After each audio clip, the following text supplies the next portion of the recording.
Épisode Turing 1950, le scoop oublié au cœur de l'article que personne ne lit vraiment.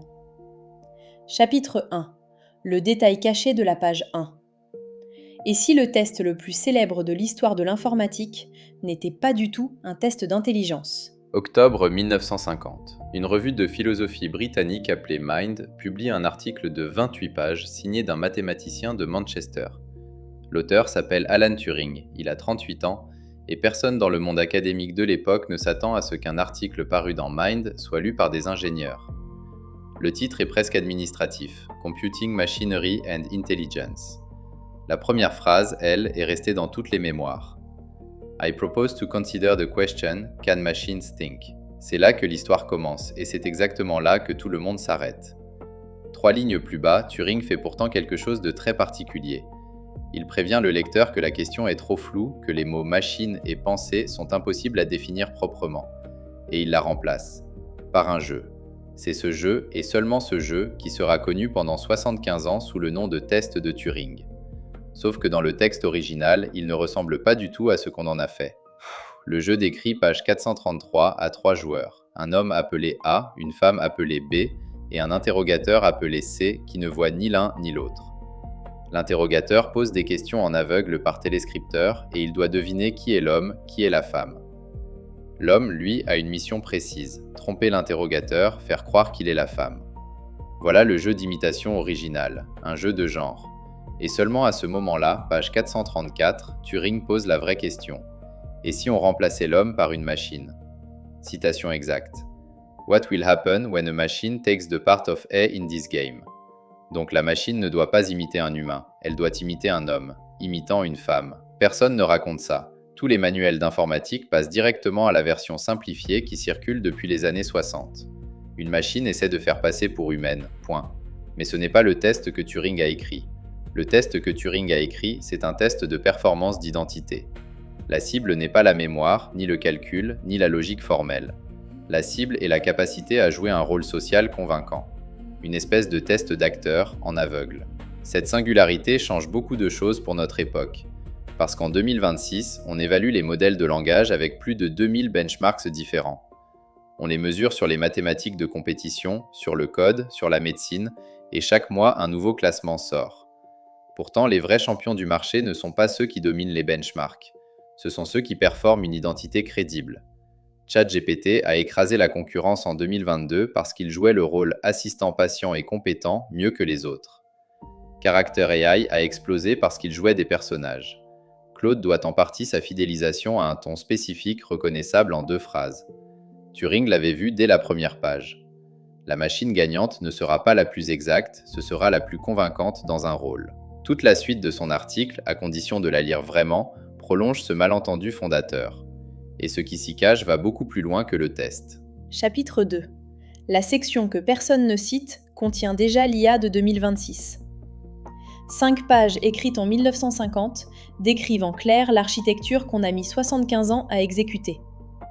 Section 7 de l'article, le titre est sobre, Learning Machines, c'est la dernière partie du texte, celle que les commentateurs survolent toujours pour conclure rapidement sur le test. Et c'est précisément là que tout est écrit. La première proposition de Turing est désarmante de simplicité. Plutôt que de construire un cerveau d'adulte, dit-il, construisons une machine enfant. Une machine quasi vide qu'on viendra ensuite éduquer. Citation, page 456. Instead of trying to produce a program to simulate the adult mind, why not rather try to produce one which simulates the child's? Voilà. C'est le pré-entraînement, 72 ans avant GPT. Une base presque vide qu'on remplit avec une masse de signal. La proposition qui suit décrit comment éduquer cette machine enfant. Pas un téléchargement de règles, une éducation au sens scolaire, avec un maître, une matière, un échange dans les 2 sens. Turing va même jusqu'à préciser le canal de communication. Page 459, il dit qu'il faut un langage symbolique entre le maître et l'élève pour que les ordres puissent passer sans frappe physique. C'est exactement ce qu'on appelle aujourd'hui le fine-tuning supervisé. Là où le texte devient sidérant, c'est quand Turing introduit la notion de récompense et de punition. Page 457. Il dit que la machine doit être construite de telle sorte qu'un signal de punition diminue la probabilité de répéter le comportement qui l'a précédé, et qu'un signal de récompense l'augmente. Mot pour mot, c'est la définition technique de l'apprentissage par renforcement. Et quand on lui ajoute, comme aujourd'hui, un humain dans la boucle pour fournir le signal, on obtient ce qu'on appelle le RLHF, Reinforcement Learning from Human Feedback, la technique qui a transformé GPT-3 en ChatGPT en novembre 2022. C'est dans Turing 1950. Plus loin dans la même section, Turing ajoute encore 2 idées. D'abord, qu'il faut introduire un élément aléatoire dans la machine pour qu'elle explore l'espace des solutions au lieu de toujours suivre le chemin le plus court. C'est l'exploration stochastique. C'est aussi en arrière-plan le principe de la descente de gradient avec bruit. Puis il fait une analogie explicite avec l'évolution biologique. Page 459. Structure de la machine enfant égale matériel héréditaire. Changement de la machine égale mutation. Sélection égale jugement de l'expérimentateur. C'est mot pour mot l'algorithme génétique. C'est aussi la racine de ce qu'on appelle aujourd'hui le Neural Architecture Search, où on laisse une machine concevoir l'architecture d'autres machines. 5 idées techniques fondamentales tiennent dans 5 pages d'une revue de philosophie de 1950. Pré-entraînement, fine-tuning supervisé, apprentissage par renforcement, exploration aléatoire, recherche d'architecture par sélection. Le programme de recherche complet de l'IA de 2026 dort dans la bibliothèque de Cambridge depuis 1950. Et il manquait à Turing une seule chose pour l'exécuter,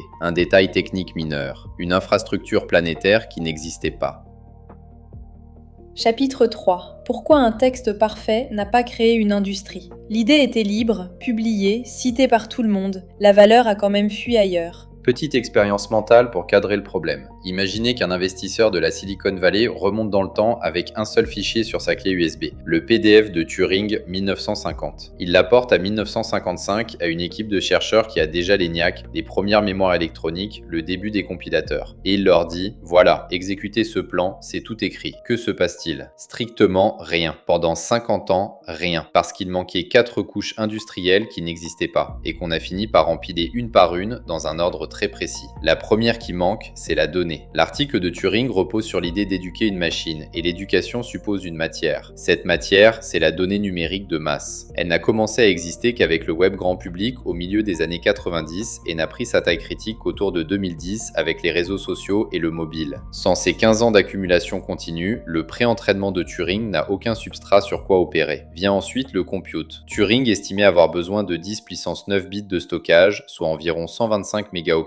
La carte SD qu'on jette dans un appareil photo bon marché aujourd'hui. Mais l'inférence sur ce volume demande une puissance de calcul absurde par rapport aux machines de 1950 qui faisaient quelques milliers d'opérations par seconde. Il a fallu attendre les GPU des années 2010 et surtout l'arrivée de Nvidia dans le calcul scientifique avec CUDA en 2007 pour que l'équation devienne soluble. La troisième couche absente, c'est le capital. Entraîner un modèle frontière coûte aujourd'hui plusieurs centaines de millions de dollars par run selon les estimations rendues publiques par Anthropic et OpenAI.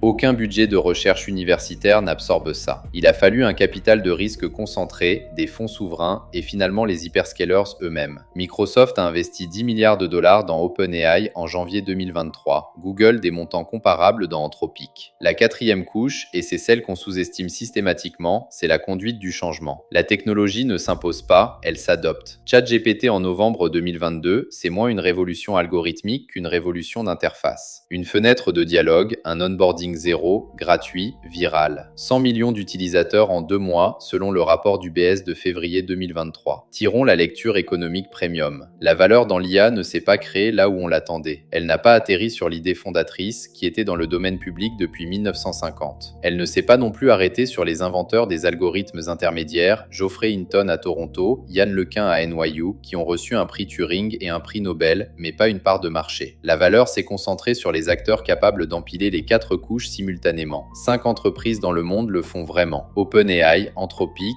Google DeepMind, Meta AI et xAI. Et ce sont les seuls dont la capitalisation reflète aujourd'hui le mot IA. Le reste du marché vit en dépendance bien camouflée. Chapitre 4. Le cadre opérationnel que Turing a légué et qu'on n'utilise pas. 3 outils dorment dans le texte, prêts pour un comité de direction de 2026. Le premier outil tient en une distinction. Page 449, Turing sépare proprement deux types d'erreurs dans une machine apprenante. L'erreur de fonctionnement, c'est une panne, un bug hardware, une fuite mémoire, un crash. L'erreur de conclusion, c'est tout autre chose. C'est quand la machine sort un résultat faux, mais qu'elle l'a sorti correctement du point de vue de son fonctionnement. Aucune panne, juste un mauvais raisonnement, c'est précisément ce dont on parle quand on dit qu'un modèle de langage hallucine. Et pourtant, la plupart des contrats entre une grande entreprise et un fournisseur LLM ne font toujours pas cette distinction en 2026. Tout est traité comme une erreur générique avec des clauses de SLA inspirées de l'hébergement web des années 2000. Or, ces deux familles d'erreurs ne se règlent pas du tout pareil. Une erreur de fonctionnement se mesure, se réduit avec de la redondance hardware, se contractualise en pourcentage d'uptime. Une erreur de conclusion, elle, ne se réduit pas par redondance, elle se gère par vérification croisée, sourcing obligatoire, humain en aval ou renoncement à l'usage. Faire entrer la distinction de Turing dans les contrats fournisseurs, c'est faire baisser la facture cachée de l'IA d'au moins 20 à 30% d'après les premiers retours qu'on commence à voir publiés chez BCG et chez McKinsey en 2025. Deuxième outil dans le texte, et celui-là vaut son pesant d'or. Page 448, Turing remarque que si une machine veut passer pour humaine, elle doit délibérément se tromper en calcul mental, parce qu'un humain ordinaire ne calcule pas 34 957 plus 70 764 en 30 secondes. La machine doit donc dégrader volontairement sa précision pour ressembler à un humain. C'est, en une phrase, le problème de l'alignement, le compromis brutal entre la vérité et la fluidité conversationnelle. Tous les modèles de langage actuels font ce choix en permanence sans le dire. Quand vous demandez à un chatbot s'il est sûr de son chiffre, il répond souvent oui avec un aplomb qui n'a aucune justification statistique. Cette posture est un choix de design pris par le fournisseur, pas une propriété naturelle du modèle. Turing l'avait nommé 75 ans avant qu'on commence à la mesurer. Le dernier outil est plus subtil. Page 460,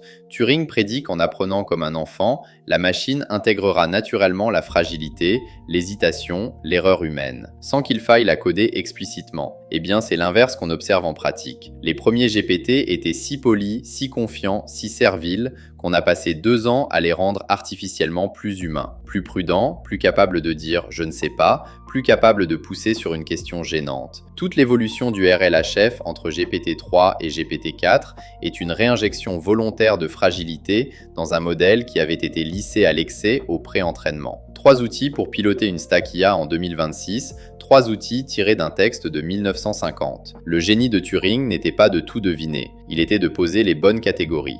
Chapitre 5. Les 3 erreurs de Turing sont notre angle mort de 2026. Ce que le génie n'a pas vu en 1950 dit précisément ce qu'on ne sait toujours pas mesurer aujourd'hui. Première erreur, et c'est la plus connue parce qu'elle est embarrassante, la télépathie. Pages 453 et 454, Turing prend très au sérieux les phénomènes paranormaux. Il dit que les preuves statistiques de la télépathie sont, selon ses propres mots, overwhelming. Écrasante. Il propose qu'on fasse passer le test d'imitation dans une télépathie-proof room, une cabine étanche à la transmission de pensée. On rit aujourd'hui, à tort, parce que ce qui s'est passé là, c'est qu'un des plus grands mathématiciens du XXe siècle s'est laissé convaincre par des chiffres qu'il ne savait pas évaluer. Les expériences de D.B. Rhine à Duke University sur des cartes de Zener donnaient des résultats statistiques au-dessus du hasard. Turing n'a pas vu le biais expérimental, le cherry picking, la pression à publier des laboratoires qui en vivaient. Il a vu un chiffre et le chiffre l'a convaincu.